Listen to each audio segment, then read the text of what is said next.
नमस्कार. आजच्या या विश्लेषणामध्ये सर्वांचे मनपूर्वक स्वागत आहे. आज आपण एका अत्यंत महत्त्वाच्या आणि गूढ अशा विषयावर चर्चा करणार आहोत. आपण पाहणार आहोत श्री गुरुचरित्रातील 51व्या अध्यायाचे सविस्तर विश्लेषण. हा अध्याय म्हणजे श्री नृसिंह सरस्वती यांच्या अवताराच्या समाप्तीचा, म्हणजेच त्यांच्या महाप्रस्थानाचा एक अत्यंत रंजक घटनाक्रम आपल्यासमोर उलगडतो. पण सुरुवात करण्यापूर्वी आपण एका मोठ्या प्रश्नाचा विचार करूया. एकाच वेळी देहाने गुप्त होणं आणि तरीही गाणगापुरात कायम वास्तव्याची खात्री देणं हे कसं काय शक्य आहे, बरोबर ना? हाच या संपूर्ण अध्यायातला सर्वात मोठा आणि रंजक विरोधाभास आहे. एका बाजूला शारीरिक प्रस्थान आणि दुसऱ्या बाजूला आध्यात्मिक शाश्वत अस्तित्व. हे नेमकं कसं घडलं हेच तर आपल्याला आजच्या या विश्लेषणामध्ये पाहायचं आहे. तर सुरुवातीला आपण पाहूया की श्रीगुरूंनी अचानक गाणगापूर सोडण्याचा आणि गुप्त होण्याचा हा निर्णय का घेतला.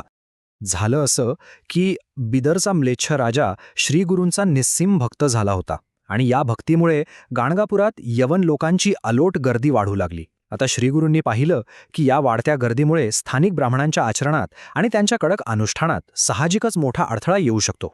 शिवाय त्यांच्या मानवी अवताराची जी भौतिक कार्यपूर्ती होती तीही आता पूर्ण झाली होती. त्यामुळे त्यांनी योग्य तो निर्णय घेण्याचं ठरवलं. आणि हा निर्णय खरोखरच अचंबित करणारा होता. बघा, लोकदृष्ट्या म्हणजे सामान्य जगासाठी त्यांनी असं दाखवलं की ते श्रीशैल्य पर्वतावर अंतिम यात्रेला निघाले आहेत.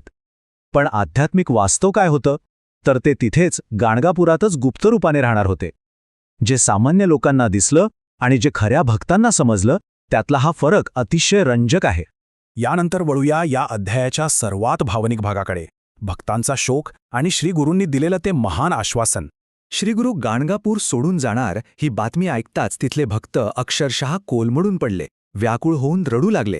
तेव्हा श्रीगुरूंनी त्यांना अगदी मायेने जवळ घेतलं आणि एक असा दिलासा दिला जो आजही लाखो भक्तांचा आधार आहे. ते म्हणाले, मी तुम्हाला सोडून कुठेही जात नाही, मी सदैव याच मठात आणि संगमावर वास्तव्य करेन. आपल्या गुरूंवरील निस्सीम श्रद्धेसाठी हा शब्द म्हणजे केवढा मोठा आधार होता. आणि सर्वात आश्चर्याची गोष्ट म्हणजे हे काही फक्त हवेत दिलेलं आश्वासन नव्हतं बरं का. त्यांनी चक्क आपला रोजचा दिनक्रमही भक्तांना सांगितला. त्यांनी स्पष्ट केलं की अदृश्य रूपातही ते रोज सकाळी संगमावर स्नान करतील, त्यानंतर अश्वत्थ वृक्षाखाली अनुष्ठान करतील आणि बरोबर माध्यान्हकाळी म्हणजे दुपारच्या वेळी मठात येऊन भिक्षा आणि पूजेचा स्वीकार करतील. एका रहस्यमय आश्वासनाला त्यांनी कशी एका अचूक वेळापत्रकाची जोड दिली हे पाहण्यासारखं आहे. पुढे जाऊन आपण पाहूया निर्गुण पादुकांबद्दल. श्रीगुरूंनी अदृश्य राहूनही आपल्या भक्तांना भौतिक आधार देण्यासाठी काय मागे ठेवलंय ते पाहूया. इथे निर्गुण पादुका ही संकल्पना खूप महत्त्वाची ठरते. श्रीगुरूंनी मठात त्यांच्या दिव्य निराकार अशा निर्गुण पादुका स्थापन केल्या आणि त्यांनी असा उपदेश केला की जे कोणी भक्त त्रिकाळ या पादुकांची भक्तिभावाने पूजा करतील त्यांच्या सर्व मनोकामना नक्की पूर्ण होतील आणि त्यांच्या मार्गातील सर्व संकटे दूर होतील. खरं तर भक्तांसाठी हा श्रीगुरूंच्या शाश्वत अस्तित्वाचा एक थेट आणि भौतिक दुवाच होता. आता आपण कथेच्या एका अतिशय चित्तथरारक वळणावर आलो आहोत. पाताळगंगेवरील ते चमत्कारिक पुष्पासन. श्रीगुरू त्यांच्या 4 मुख्य शिष्यांसह श्रीशैल्य पर्वतावरील पाताळगंगेच्या तीरावर पोचले. पण इथे एक वेगळीच लीला घडली. नदी पार करण्यासाठी त्यांनी ना कोणती लाकडी बोट मागितली, ना कोणती सामान्य नाव. त्याऐवजी त्यांनी आपल्या शिष्यांना एक अत्यंत अनोखं असं वाहन तयार करायला सांगितलं. आणि ते वाहन म्हणजे पुष्पासन. होय, पुष्पासन म्हणजे पाण्यावर तरंगणारं एक असं चमत्कारिक आसन जे पूर्णपणे शेवंती, कमळ आणि मालती यांसारख्या ताज्या फुललेल्या फुलांपासून बनवलेलं होतं. जरा कल्पना करा, हे दृश्य किती विहंगम आणि अद्भुत असेल. चक्क फुलांच्या आसनावर बसून नदी पार करणं हेच तर श्रीगुरूंच्या अलौकिकतेचं खरं दर्शन आहे. या अद्भुत प्रस्थानानंतर पुढे काय घडलं ते आपण या प्रसादाच्या 4 वाहत्या फुलांच्या प्रसंगातून जाणून घेऊया. त्या फुलांच्या आसनावरून पाण्याच्या प्रवाहातून पुढे जाताना श्रीगुरूंनी किनाऱ्यावर डोळ्यात पाणी आणून उभ्या असलेल्या शिष्यांना एक शेवटची सूचना दिली. ते म्हणाले, मी पलीकडे सुखरूप पोचल्याची खूण म्हणून तुमच्यासाठी प्रसादाची फुले पाठवून देन. हा खरोखरच एक अतिशय आश्वासक असा निरोप होता. आणि थोड्याच वेळात तिथे एक चमत्कार घडला. इथे हा 4 आकडा खूप महत्त्वाचा आहे बरं का. पाण्याचा प्रवाह ज्या दिशेने वेगात वाहत होता त्याच्या अगदी उलट दिशेने म्हणजे चमत्कारिकरित्या प्रवाहाच्या विरुद्ध दिशेने बरोबर 4 फुले वाहत आली. पाण्याच्या प्रवाहाच्या उलट दिशेने फुले येणं हा खऱ्या अर्थाने एक ईश्वरी संकेतच होता. आता ही बरोबर 4च फुले का? तर किनाऱ्यावर उभे असलेले श्रीगुरूंचे ते 4 मुख्य शिष्य सायनदेव, नंदी, नरहरी आणि सिद्धमुनी या प्रत्येकाला श्रीगुरू पलीकडे सुखरूप पोचल्याची खूण आणि त्यांची कृपा म्हणून प्रसादाचं एक एक फूल मिळालं. त्या 4ही शिष्यांनी अतिशय भावपूर्ण अवस्थेत या प्रसादाचा स्वीकार केला.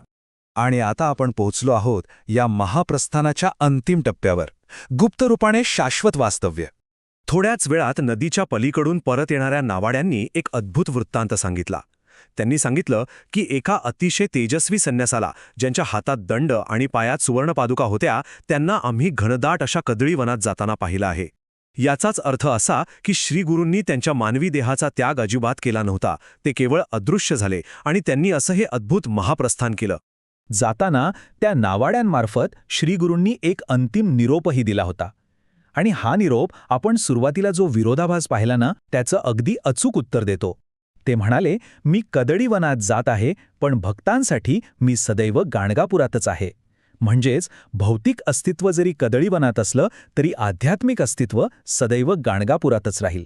या संपूर्ण 51व्या अध्यायाचं महत्त्व खूप मोठं आहे. या अध्यायाचं श्रवण किंवा भक्तिभावाने पठन करण्याची एक अगाध फलश्रुती सांगितली जाते.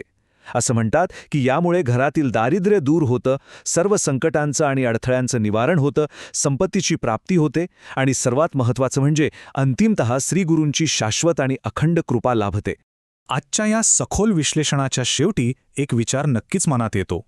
कदळी वनात अदृश्य झालेले श्रीगुरू, त्यांची ती अदृश्य उपस्थिती आजही गाणगापुरात दर्शन घेण्यासाठी येणाऱ्या लाखो भाविकांना कशी जाणवत असेल? गुरुचरित्राचा हा अगाध वारसा खरोखरच विचार करायला लावणारा आणि प्रेरणादायी आहे. तुम्हाला काय वाटतं? हे विश्लेषण पाहिल्याबद्दल मनःपूर्वक धन्यवाद.